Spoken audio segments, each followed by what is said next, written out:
Hi, I'm Milla and welcome to another Milla's Gaming video. As you all know, the Etrian Odyssey Origins Collection has just released, bringing the first 3 Etrian Odyssey games to the Switch and PC.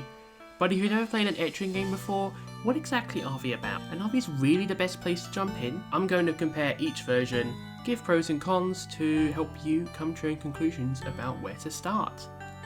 How this video will work is I'll compare the original DS version versus the 3DS remakes of 1 and 2, before moving on to the Switch and PC remasters.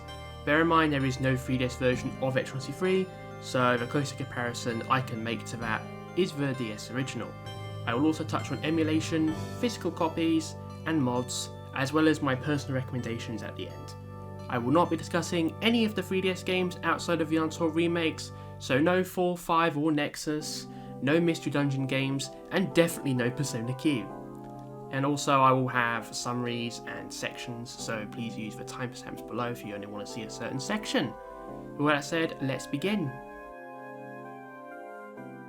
Now for this portion, I'll be explaining what the Etrian Odyssey series is at the same time, as the origins of the series goes hand in hand with the DS originals. The DS versions are of course where the series began, and on that basis alone are noteworthy. These are the versions of the game that are remastered, so functionally these are the same game content wise as the modern re-releases. These are fantastic games for the time, despite their flaws. What makes these versions unique are that they are a time capsule that reflects Atlus's philosophy for the series at a time. Niche as hell, brutally hard dungeon RPGs that serve 2 purposes. The first, a throwback to the early days of hardcore pen and paper RPGs and similar dungeon RPGs like Wizardry, complete with challenging difficulty, chiptune soundtrack rendered on a PC-88, customizable character portraits and classes, with lots more. Plus many other classic RPG tropes such as random encounters, static portraits, and of course, grinding. The second purpose is innovation, using the DS's touchscreen to a level that is so integral it was unheard of outside of Nintendo themselves. The core gimmick of the Etrian series is the map drawing mechanic. Yep, as you explore, you have to literally draw your map on the bottom screen to ensure you can find your way around. It turns this game into a unique combination of dungeon crawling RPG gameplay with cartography. It was a hit with fans, and this is why the series became popular over time, especially into the 3DS era. These philosophies at their core reflect both the positive and negatives of these versions. They are very much rooted in the past. It's this old school, brutally hard difficulty is what you really want. These are the versions for you.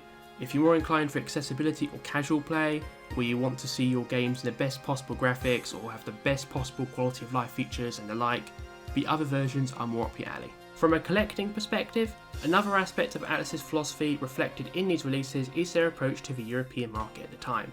As a European, I remember reading about these games mostly in the context of great import titles alongside the likes of 999, while the first Etrian was actually released here by Nintendo of Europe themselves, with like the multi-5 language translation. The other 2 games were not. Physical copies for all 3 games are available, but they are pricey, especially Etrian Odyssey 3, so if you want to play these original versions, you might want to emulate them instead. They're DS games, they'll play on a toaster.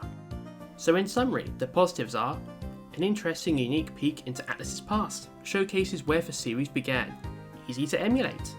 The negatives are the hardest versions to get into gameplay wise, hardest to get hold of physically, and of course 2 and 3 were not released in Europe at all.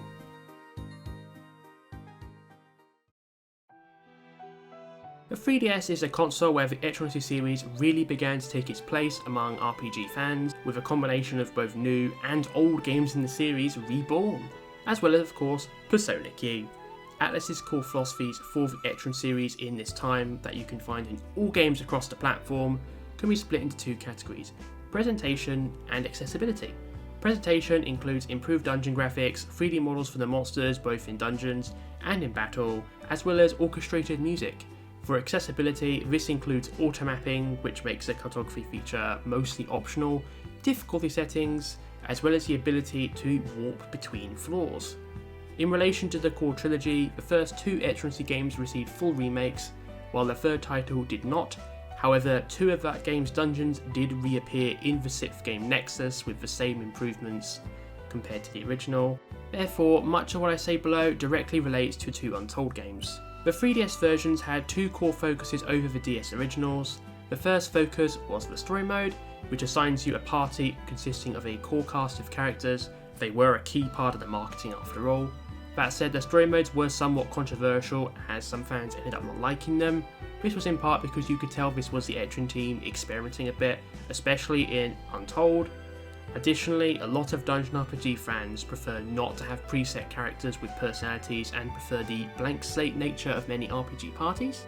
The second focus was, to quote Atlas, updating the classic modes of both games with the philosophies I outlined earlier.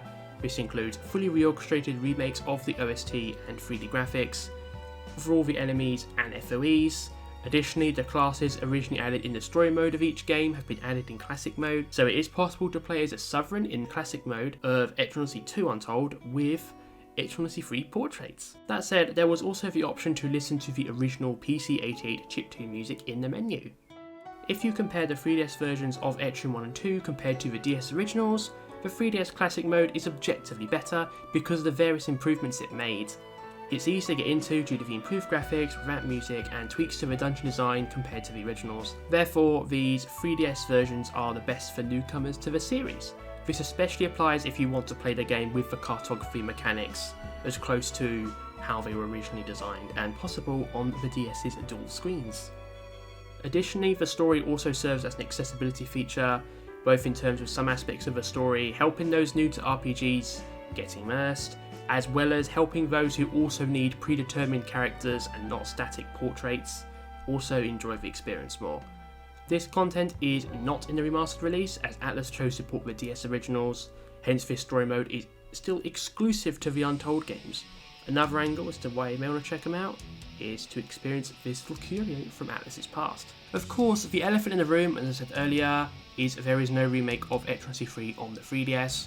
The closest we get to Etrian Odyssey III in an Etrian game for the 3DS is, well, the Nexus dungeons, but also most of the dungeons from that game returning as dungeons within the Etrian Mystery Dungeon titles, but obviously only one of those games was released outside of Japan, so you can't play them, so most people outside Japan will have not experienced this.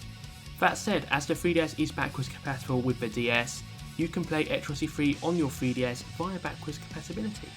From a collecting perspective, these games did get a physical release in both North America and Europe. As mentioned in previous videos, NICE America reprinted various 3DS games they own the license to in Europe in 2022, with both Etrian Odyssey Untold games being among them. So in terms of picking up a physical version, your mileage will vary depending on region or what you have access to, i.e. hack your 3DS you can import if you're from America. Additionally, 3DS emulation has come on leaps and bounds over the last few years, so if you do have the means to emulate them, that might just be your best option. An undub also exists for the Untold remakes, as back then Atlas also did not offer Japanese audio as standard in their games, which was a recurringly annoying issue over the years for a lot of people. So if you don't want to play with English audio, you'll have to go that route. So in summary, the positives are further quality of life improvements, visually sound and look the best, easy to emulate, released officially in Europe. The negatives are no Etrian Odyssey III Untold, English audio only in Untold 1 and 2, hard to get physically, and some fans might not like the story mode. This is the most recent release that came out worldwide on the 1st of June 2023 for Nintendo Switch and PC. Given these ports are new, this section will serve as both info on the ports as well as some impressions of it as a series veteran. I will focus on the Switch version as that's what I've been playing, however I will touch on the PC version as there is some exclusive features in that, mostly taking advantage of Steam stuff, but again I'll get to that. The HD remasters, they are ports of the original Nintendo DS trilogy, so at its core they follow the original stories and the content of these DS games. They have been updated visually so that it's been in HD now, and the music looks lovely, as the soundtrack also uses the official PC-88 compositions of the soundtrack rather than the tweaked versions made for the DS. Additionally, there is also exclusive character DLC for each game, so if you want to play as Teddy or Nahabino in an Etrian game, you can do that here. The most notable aspect of this release is that everything has been combined into one screen, meaning the Etrian games now play more like a conventional dungeon RPG. If you're used to the gameplay of the DS and 3DS versions like me, there will be an adjustment period, but if you're new to dungeon RPGs, this will help with accessibility and adjusting to it. The handheld mode embraces touchscreen support and the controls overall work well. You can play the game docked or portably. You can tell that Etrian Odyssey at its core is a handheld series, as even though there is a button control scheme for docked mode, if you play docked you can still draw the map, but it is a bit awkward. Many accessibilities and quality of life features found in the 3DS Etrian games found their way into this port, such as the picnic difficulty setting, the ability to change difficulty anytime in towns alongside autosave functions, and also you can have your map on either the left side or the right side, which is also good for left-handers like me. That said, there are two notable accessibility weak points that Atlus need to fix in future titles. I know one aspect of this Etrian release is that the developers are wanting to gather feedback, so consider this my feedback. If Atlus send me a survey, I'll tell them, link them as I guess, get a PR, get noticed, senpai notice me please. The first is that, unlike in the Untold games, it's not possible to walk between stairways, meaning to go through each stratum you must start from each geomagnetic pole and ascend each floor, rather than just walk to the stairs. The other issue is that the automap feature does not extend to placing icons over important locations, meaning it's impossible to play the game 100% docked without using the map making mechanic. I think the next option for the automap feature to add these icons should be in future releases. Additionally, and this is more about the game and its packaging, players would benefit from having a stylus to play the game from the touchscreen, as using your finger can honestly get really annoying. Atlus know this, and this is why the first print edition of the game in Japan also included a stylus, which is identical to the one Nintendo included in the Switch entry in the Brain Training series, which, if you're in Japan and Europe, we got this game but America did not even digitally, so from what I've seen from photos, it looks like it's the same stylus. So in some aspects, the 3DS versions of the games may actually be more accessible than the Switch PC remasters, especially if you decide to turn to emulation. Regarding collecting, this pack is digital only in the West, and Atlus did do something that should have also been done with the Persona 3 and 4 remasters, by the way, is release a physical copy of the game in Asia in English.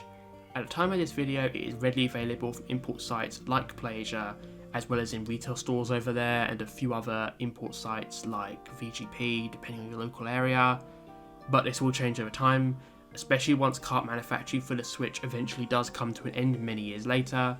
That said, this physical pack retails for less than it costs for buying the digital version in the West, so it is cheaper to just import it, and if you want a physical, you'll have to go this route if you want English, as the Japanese version does not have English. Now regarding the PC release, this has keyboard and mouse controls for the map and dungeon crawling gameplay. It also has achievements, free cloud saves and full Steam Deck compatibility exclusive to this version, so if you prefer having these options, the PC version is the way to go.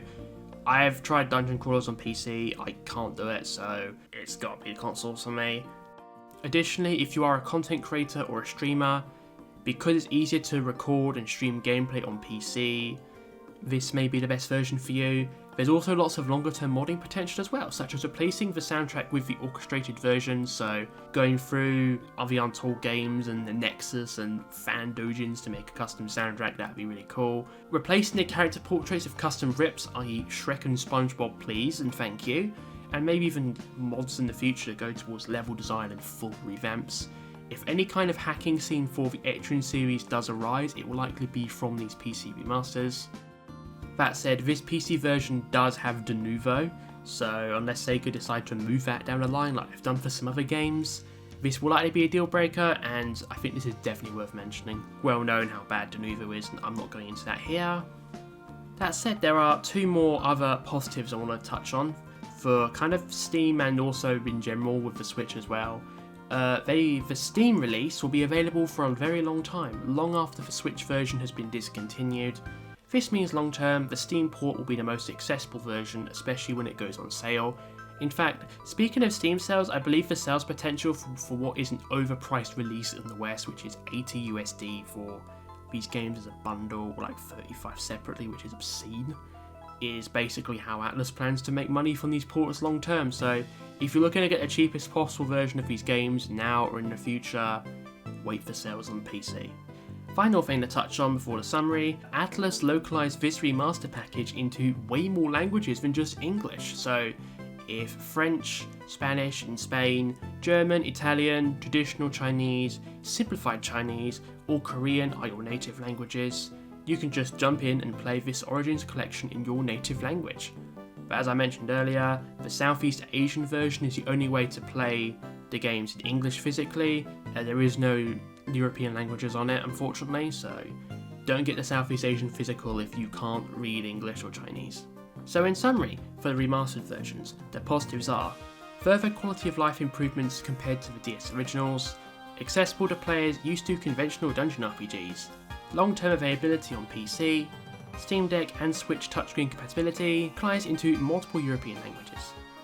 The negatives are, new controls will take some time to get used to if you're a series veteran, not all untold quality of life features were ported over, there's a debate that Atlas should have ported the 3DS remakes as well, also digital only in the West and the whole physical copy thing being in Southeast Asia, there's a barrier to getting hold of that, and Western release price is too expensive. So now I've weighed up the pros and cons for each version, what do I personally recommend in terms of the starting point for the series? So if you're new to the Etrian series, I recommend the following titles for the best experience. For Etrian Odyssey 1 and 2, I recommend playing the Untold remakes on the 3DS. Whether you want to play on original hardware or emulation, story mode or classic mode, both are great options. The story mode for the Untold games in particular are great for people who need story and characters to get invested in the game, likewise 3D models and character music. As for the third game, there is no Untold remake, so the best version is the HD remaster on Switch or PC. You can buy it separately digitally, which might be the best option if you only want one of the games. The DS original is quite outdated and inaccessible gameplay wise, so this is the next best thing. However, if you don't care about best versions or just want an easily accessible, affordable physical release, the HD remasters will do just fine. Likewise, if you're watching this video years down the line, and I hope I'm still making content years down the line, get the PC version instead because that will be more accessible to you. Additionally, the other big reason why I recommend these platforms specifically, as if Atlas did port the 3DS versions of 1 and 2, and I wish they did, I'd recommending the HD remaster without a doubt because they're included. Plus, I'm still hoping 3 gets an Untold remake of its own someday, as I do think it needs it the most and has the most potential. Either way, regardless of whatever version you play, please check out these amazing games. Etrian Odyssey is one of Atlas's longest running series for a reason. It's a unique throwback to old school dungeon RPGs while incorporating elements from modern games, with unique atmosphere and interesting world building. Simply put, you owe it to yourself to check out these games. So I'm going to wrap this video up now as I need to get back to Etrian Odyssey 3. I've been playing that game again as part of this remaster package, as I'm intending to finish it and do a retrospective on it, coming soon. So if you want to see that video when I release it, please like, comment and subscribe, ring the notification bell, check donation bins in the description, etc. Thank you so much, bye bye.